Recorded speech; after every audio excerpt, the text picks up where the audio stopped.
Hello dear student, welcome back to unique solution coaching classes. This is Sunil sir.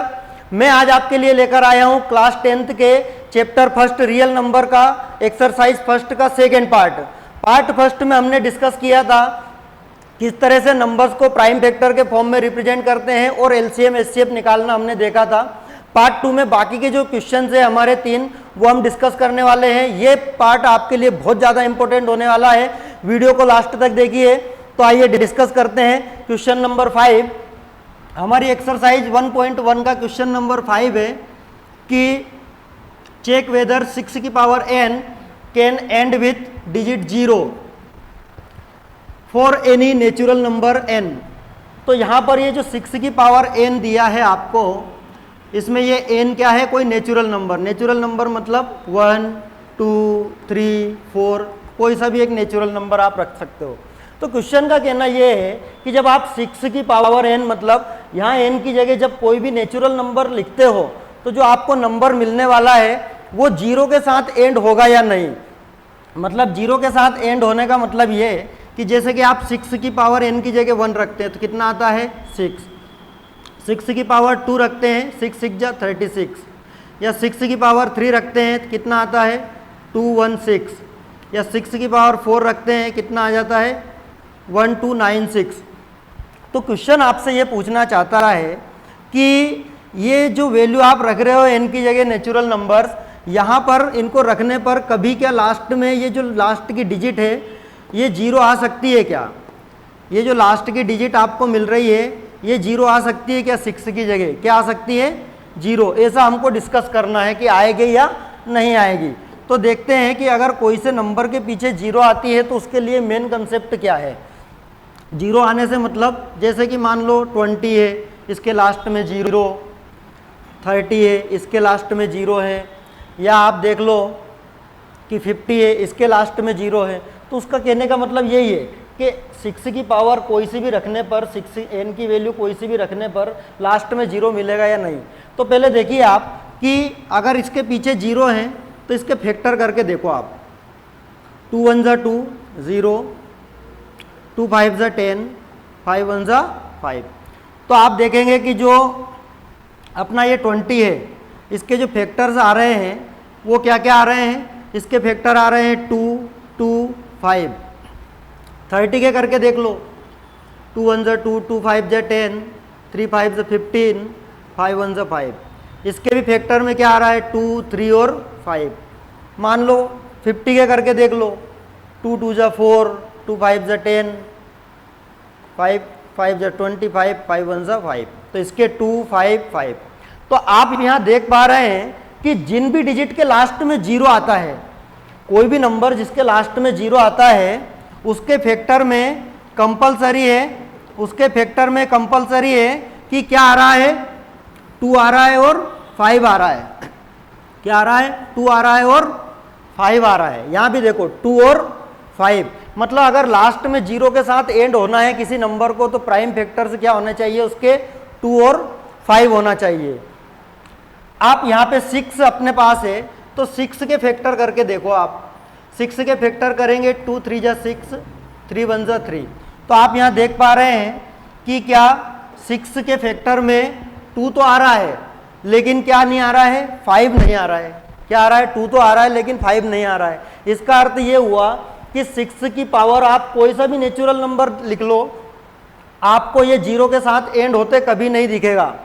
ये हमेशा 6 के साथ ही and होते हुए दिखेगा। तो अब आते हैं इसके मेन सॉल्यूशन पे कि इसको कैसे लिख सकते हैं अपन आंसर को।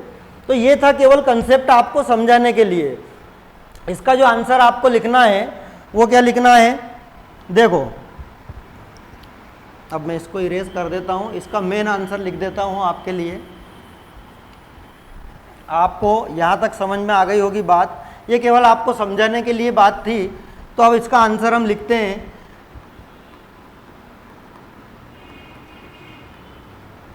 टू एंड विथ 0 मतलब 0 के साथ एंड होने के लिए the prime factors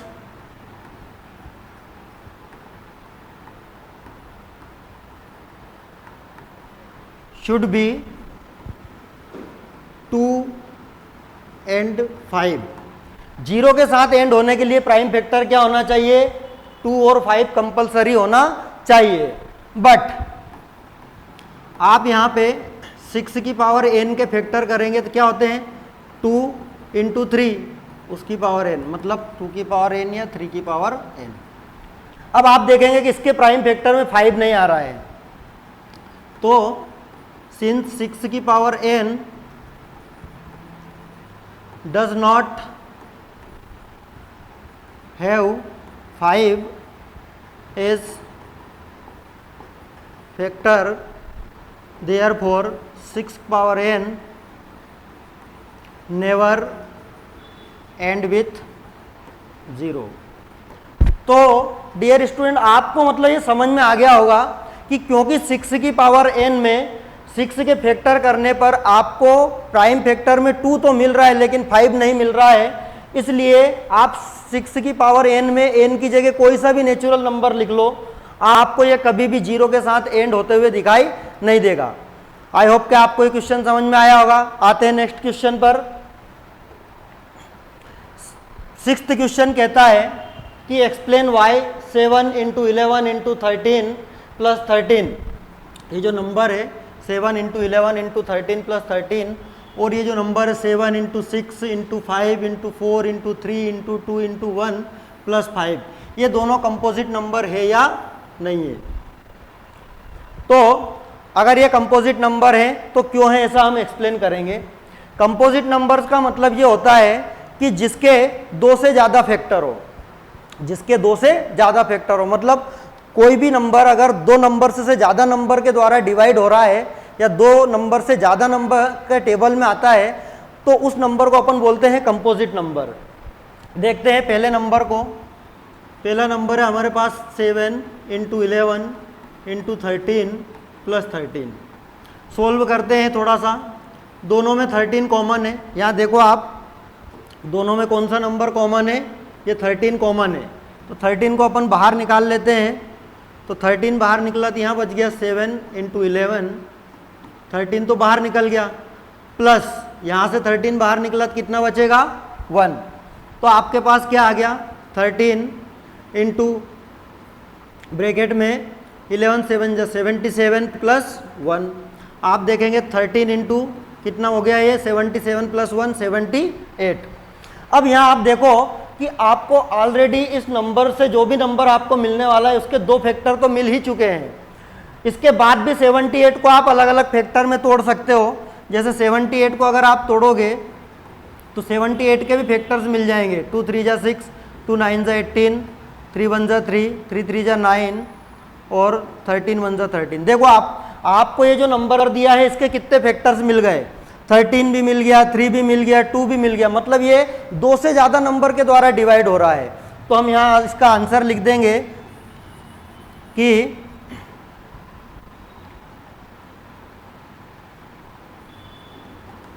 given number have more than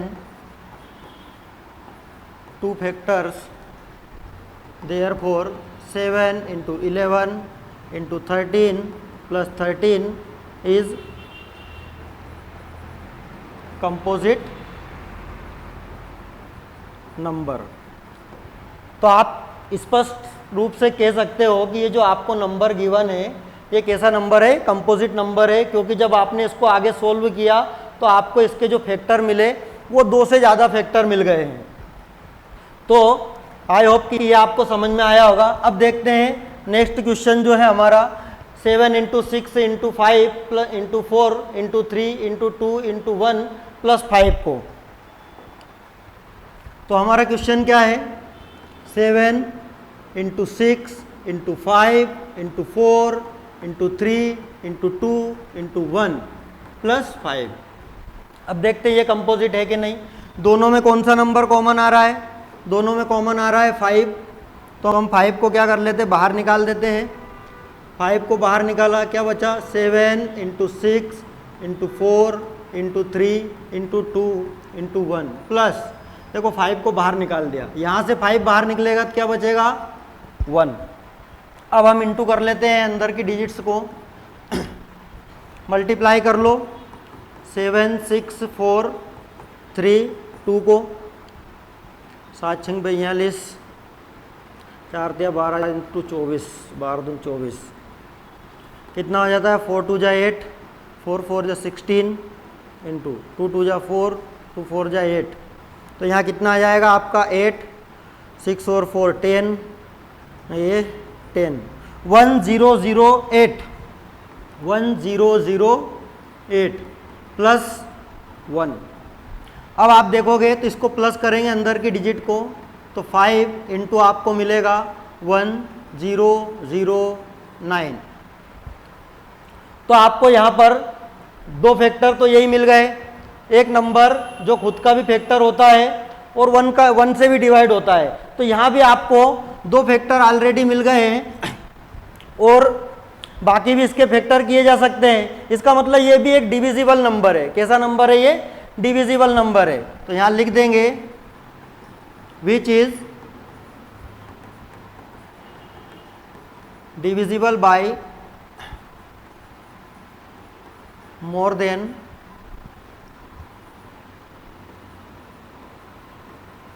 2 numbers, therefore 7 into 6 into 5 into 4 into 3 into 2 into 1 plus 5 is composite number. इसका मतलब है कि ये भी कैसा नंबर है? एक कंपोजिट नंबर है। आई होप आपको ये दोनों क्वेश्चन अच्छे समझ में आए होंगे। आते हैं नेक्स्ट क्वेश्चन पर। नेक्स्ट क्वेश्चन हमारा कहता है कि there is a circular path around a sport field. एक खेल का मैदान है जिसमें कैसा है? एक सर्कुलर पाथ है। Sonia takes 18 minute to drive 1 round of the field. Sonia उस पाथ के आसपास घूमने में कितने मिनट ले रही है? 18 मिनट।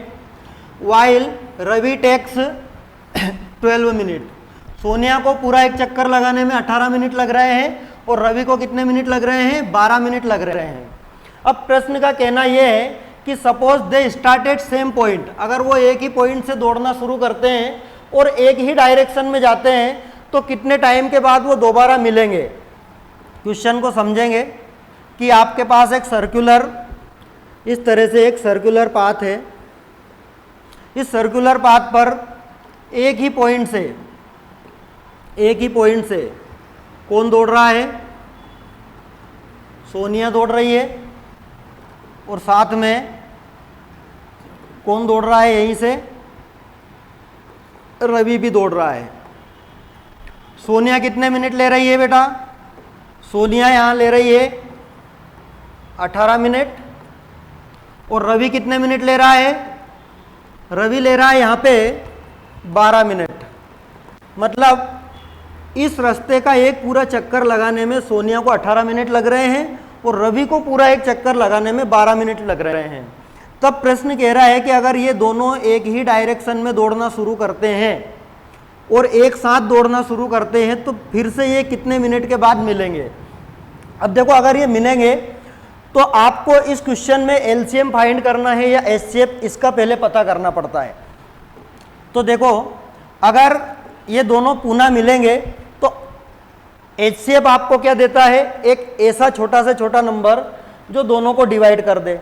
अब दोनों को डिवाइड करने वाला नंबर अगर आपने छोटा से छोटा ढूंढा तो वो तो 12 से और 18 से छोटा आएगा। एचसीएफ अगर निकालोगे तो 12 और 18 दोनों से क्या आएगा? छोटा आएगा। और 12 और 18 से अगर छोटा नंबर आया तो इनका एक चक्कर तो पूरा हो ही नहीं रहा है, एक रिवोल्यूशन तो पूरा हो ही नहीं रहा है। तो यहाँ पे एचसीएफ हम निकालेंगे नहीं। तो यहाँ पे हम दोनों का क्या निकालेंगे? LCM, list common multiple. मतलब ऐसा छोटा से छोटा नंबर जो दोनों के टेबल में आए, मतलब 12 भी उसको डिवाइड कर दे और 18 भी उसको क्या कर दे?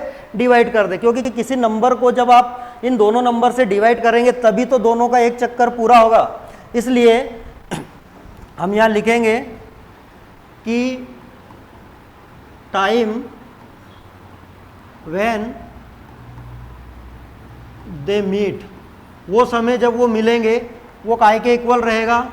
वो एलसीएम के इक्वल रहेगा। किस किस का एलसीएम? 18 का और 12 का। तो यहाँ पे 18 और 12 का एलसीएम निकाल लेते हैं अपन। 18 के फैक्टर करो, 2 9 ज़ा 18, 3 3 ज़ा 9, 3 1 ज़ा 3, 12 के फैक्टर करो, 2 6 जा 12, 2 3 जा 6, 3 1 जा 3। तो आपने यहाँ देखा कि 18 के फैक्टर क्या आ रहे हैं 2 इंटू 3 इंटू 3, और 12 के फैक्टर क्या आ रहे हैं 2 इंटू 2 इंटू 3। तो दोनों का एलसीएम निकालेंगे तो हम क्या देखते हैं, मैक्सिमम बार कौन आया है। जैसे दोनों में कॉमन है 2, लेकिन सबसे ज़्यादा बार 2 कितनी आया है 2 बार, तो 2 बार 2 को लेंगे, 2 इंटू 2, 2 टाइम्स 2 रिपीट हो रहा है तो 2 इंटू 2। ऐसे ही 3 की मैक्सिमम पावर, 3 कितने बार आया मैक्सिमम 2 बार, तो 3 को भी 2 बार शामिल कर लो। 2 2 जा 4, 4 6 जा 12, 12 3 जा 36। इसका मतलब ये जब मिलेंगे वो टाइम कितना लगेगा इनको 36 मिनट। 36 मिनट के बाद वो मिलेंगे। तो after 36 minutes they will meet. तो इस तरह से ये बहुत सिंपल सा इस बार एमपी बोर्ड में आया था, इस बार के पेपर में। तो आई होप कि आपको ये वीडियो अच्छे से समझ में आया होगा, सारे क्वेश्चन अच्छे से समझ में आए होंगे। फिर भी अगर कोई डाउट रह जाता है तो कमेंट बॉक्स में मुझे लिखकर बताएं, मैं फिर से एक बार और एक्सप्लेन करूंगा। पिछला वीडियो अगर नहीं देखा है तो इस वीडियो के डिस्क्रिप्शन में मैं लिंक डाल दूंगा, उसको देखे पहले फर्स्ट पार्ट देख ले, फिर सेकेंड पार्ट देख ले, जल्दी इसका थर्ड पार्ट आएगा। नेक्स्ट वीडियो में अपन 1.2 को सोल्व कर लेंगे। इस तरह से 3 पार्ट में ये अपना पूरा का पूरा चैप्टर खत्म हो जाएगा। तीनों पार्ट को अच्छे से देखें, आपके इस चैप्टर के सारे डाउट क्लियर हो जाएंगे। वीडियो अगर अच्छा लगा तो वीडियो को लाइक कीजिए, शेयर कीजिए अपने सभी उन दोस्तों के साथ जो 10th बोर्ड की तैयारी कर रहे हैं। कमेंट बॉक्स में कमेंट कीजिए और चैनल को सब्सक्राइब जरूर कीजिए और बेल आइकन को दबा लीजिए ताकि सबसे पहले आपको नहीं मिले नोटिफिकेशन वीडियो को देखने के लिए। Thank you, bye bye.